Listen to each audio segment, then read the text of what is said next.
Bidadi township ನೋಟಿಸ್ಗೆಲ್ಲ ಬೆಂಕಿ ಹರಿದು ಬಿಸಾಡವ್ರೆ. ಯಾರೋ ಒಬ್ಬ ತಿಂಗಳಿಗಿಲ್ಲ ಅಂದ್ರೂ 50,000 ಬರುತ್ತೆ ಮೇಡಮ್. ನನ್ನ ಮಗನಂಗೆ ಬಿಳಿಗೆ ಮಾತಾಡಕ್ ಹೋಗಲ್ಲ.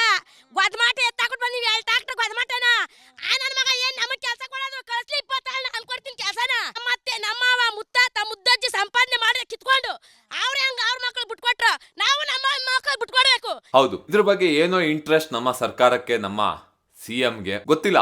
ಇದಕ್ಕಿಂತ ಮುಂಚೆ ರೆಡಿ ಆಗ್ಬೇಕಾಗಿರೋ ವಿಶ್ವೇಶ್ವರ ಲೇಔಟ್ ಇನ್ನು ಬಾಕಿ ಇದೆ. ಕೆಂಪೇಗೌಡ ಲೇಔಟ್ ಇನ್ನು ರೆಡಿ ಆಗಿಲ್ಲ. ಮಳೆಗಾಲ ಸ್ಟಾರ್ಟ್ ಆದ್ರೂ ಚರಂಡಿಗಳು ಇನ್ನು ರೆಡಿ ಆಗಿಲ್ಲ. ರಸ್ತೆಗಳು ಟಾರ್ ನೋಡ್ದೆ ವರ್ಷಗಟ್ಲೆ ಆಯ್ತು. ಕರೆಂಟ್ ಕಂಬ ಇಲ್ಲ, ಕರೆಂಟ್ ಬತ್ತಿಲ್ಲ. ಫ್ರೀ ಕೊಟ್ರು ಬಸ್ ಮೇಂಟೆನೆನ್ಸ್ ಇಲ್ಲ. ಅಲ್ಲಲ್ಲಿ ಕಂಡಲ್ಲೆಲ್ಲ BMTC ನಿಲ್ಲ. ಇದು ಎಲ್ಲದಕ್ಕಿಂತ ಅವರಿಗೆ ಮುಖ್ಯವಾಗಿರೋದು ಬಿಡದಿ ಟೌನ್ಶಿಪ್ ಪ್ರಾಜೆಕ್ಟ್. ಯಾಕೆ ಏನು ನನ್ ಕೇಳೋದಾದ್ರೆ, ಟೌನ್ಶಿಪ್ ಆದ್ರೆ ಅಕ್ಕಪಕ್ಕ ಇರೋ ಯಾರ್ದೋ ಸೈಟ್ ರೇಟ್ ಕೂಡ ಜಾಸ್ತಿ ಆಗಬಹುದು. ಅದು ಯಾರದೇನು ನಂಗೆ ಗೊತ್ತಿಲ್ಲ. ಬಟ್ ಓಕೆ, ಮುಂದೆ ಹೋಗೋಣ. ಈ ಟೌನ್ಶಿಪ್ ಬೆಂಗಳೂರಲ್ಲೇ ಆಗ್ಬೇಕಾ? ಅದು ರಾಮನಗರದಲ್ಲಿರೋ ಬಿಡದಿಯಲ್ಲೇ ಆಗ್ಬೇಕು. ಸಾವಿರಾರು ಎಕರೆ ಫಲವತ್ತಾದ ಭೂಮಿ, ತೆಂಗು ಬೆಳೀತಾ ಇದ್ದಾರೆ, ಹೈನುಗಾರಿಕೆ ಇದೆ. ರೈತರು ಇವತ್ತಿಗೂ ಅಲ್ಲಿ ತಿಂಗಳು ಲಕ್ಷಗಟ್ಟಲ ಆದಾಯ ಮಾಡ್ತಾ ಇದ್ದಾರೆ. ಆ ಭೂಮಿನ ಕಸಿದ್ಕೊಂಡು ಅಲ್ಲಿ ಟೌನ್ಶಿಪ್ ಮಾಡ್ಬೇಕು. ಯಾಕೆ? ಕರ್ನಾಟಕ ಅಂದ್ರೆ ಬೆಂಗಳೂರು ಸೌತ್ ಮಾತ್ರ ನೆನಪಾಗದ. ಉತ್ತರ ಕರ್ನಾಟಕ, ಉತ್ತರ ಕನ್ನಡ, ಬೆಳಗಾವಿ, ಕಲಬುರ್ಗಿ, ಬೀದರು ಇದ್ಯಾವ್ದು ನೆನಪಾಗಲ್ವಾ? ಗೊತ್ತಿಲ್ಲಪ್ಪ. ಅಲ್ಲೆಲ್ಲ ನೀರಿಲ್ಲ ಅನ್ಕೊಂಡು ಊರ್ ಕಡೆ ಬರ್ತಾ ಇದ್ದಾರೆ. ನೀರಿಲ್ದೇ ಇರೋದೊಂದು ಸಮಸ್ಯೆ. ನೀರಿಲ್ಲ ಅಂದ್ರೆ ಅಗ್ರಿಕಲ್ಚರ್ ಮಾಡಕ್ಕಾಗಲ್ಲ. ಅಲ್ಲಿ ಹಾಳು ಬಿದ್ದಿರೋ ಲ್ಯಾಂಡ್ಗಳು ಸಾವಿರಾಗಟ್ಲೆ ಇದೆ. ಅಲ್ಲಿ ಹೋಗ್ಬಿಟ್ಟು ಜಾಗ ತಕೊಂಡು ಅಲ್ಲಿ ಟೌನ್ಶಿಪ್ ರೆಡಿ ಮಾಡಿದ್ರೆ ಎಷ್ಟೋ ಜನಿಗೆ ನಾವು ಕೆಲಸ ಕೊಟ್ಟಾಗ ಆಗುತ್ತೆ. ಉಡುಪಿ ಮಂಗಳೂರಿನಲ್ಲಿ ನಾವು ಬೆಂಗಳೂರಿಗೆ ಬರ್ತಾ ಇದೀವಿ. ಉಡುಪಿ ಕಡೆ ಡೆವಲಪ್ ಆದ್ರೆ ನಾವು ಇಲ್ಲಿಗೆ ಯಾಕೆ ಬರ್ತೀವಿ? ಕರೆಕ್ಟ್ ಅಲ್ವಾ? ಅದೇ ತರ ಇಲ್ಲಿ ಎಕರೆಗೆ ಕೊಡೋ ದುಡ್ಡು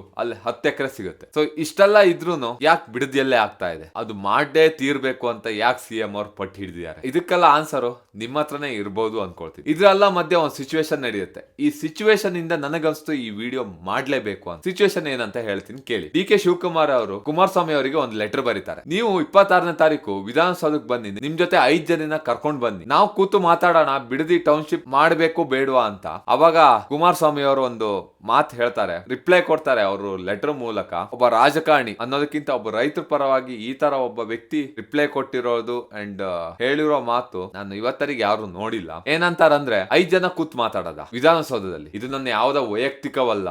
ಇದ್ರಲ್ಲಿ ನನ್ಗೆ ಲಾಸ್ ಆಗೋದು ಲಾಭ ಆಗೋದು ಏನು ಇಲ್ಲ. ಇದು ಬಂದಿರೋದು ರೈತರ ಪರವಾಗಿ, ಸಣ್ಣ ವ್ಯಾಪಾರಿಗಳ ಪರವಾಗಿ, ಹೈನುಗಾರಿಕೆ ಮಾಡೋ ವ್ಯಕ್ತಿಗಳ ಪರವಾಗಿ ಅಂಡ್ ಅಲ್ಲಿನ ಜನಗಳ ಪರವಾಗಿ. ಅದಕ್ಕೋಸ್ಕರ ನಾವು ಈ ಮೀಟಿಂಗ್ ನ ಯಾರಿಗ್ ಬೇಕು ಬೇಡ ಅನ್ನೋದ್ನ ತೀರ್ಮಾನ ಮಾಡೋದಕ್ಕೆ ರಾಮನಗರದಲ್ಲಿರೋ ಬಿಡದಿ, ನಾವ್ ಇವಾಗ ಯಾವ ಸ್ಪಾಟ್ ಬಗ್ಗೆ ಮಾತಾಡ್ತಾ ಇದೀವೋ, ಯಾವ ಒಂದು ಜಾಗದ ಬಗ್ಗೆ ಮಾತಾಡ್ತಾ ಇದೀವೋ, ಎಲ್ಲಿ ಟೌನ್ಶಿಪ್ ಆಗ್ಬೇಕು ಅಂತ ನಾವು ಮಾತಾಡ್ತಾ ಇದ್ದೀರಾ, ಆ ಒಂದು ಪ್ಲೇಸ್ ಅಲ್ಲಿ ನಾವು ಕೂತ್ ಮಾತಾಡೋಣ. ಅಲ್ಲಿ ಸಣ್ಣ ರೈತರು ಬರ್ತಾರೆ, ಎಕರೆಗಟ್ಲೆ ಇರೋ ರೈತರು ಬರ್ತಾರೆ, ಮಹಿಳೆಯರು ಬರ್ತಾರೆ, ಮಕ್ಕಳು ಬರ್ತಾರೆ, ಹೈನುಗಾರಿಕೆ ಮಾಡೋರು ಬರ್ತಾರೆ, ಸಣ್ಣ ಪುಟ್ಟ ವ್ಯಾಪಾರಿಗಳು ಬರ್ತಾರೆ, ಅಲ್ಲಿ ಡೈರಿ ನರ್ಸೋರು ಬರ್ತಾರೆ. ಅಲ್ಲಿನ ಜನಗಳ ಮಧ್ಯೆ ಒಂದು ಸಾರ್ವಜನಿಕ ಸ್ಥಳದಲ್ಲಿ ಈ ಮೀಟಿಂಗ್ ನ ಆಯೋಜನೆ ಮಾಡೋಣ ಅಂತ ಹೇಳ್ತಾರೆ. ಕರೆಕ್ಟ್ ಅಲ್ವಾ? ತೊಂದ್ರೆ ಯಾರಿಗ ಆಗ್ತಾ ಇರೋದು?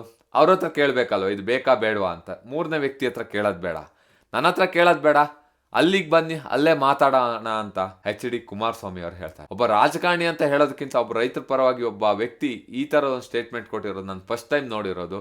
ಸೊ ತುಂಬಾನೇ ಖುಷಿ ಆಯ್ತು.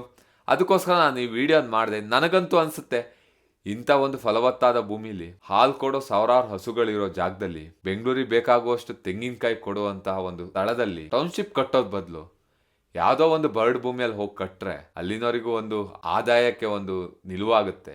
ಇದು ನನ್ನ ಅಭಿಪ್ರಾಯ ಅಷ್ಟೇ. ನನ್ನ ಮೂಗಿನ ನೇರದಲ್ಲಿ ನನಗೇನು ಅನಿಸಿದೆ ನಾನು ಅದನ್ನ ಹೇಳಿದ್ದೀನಿ.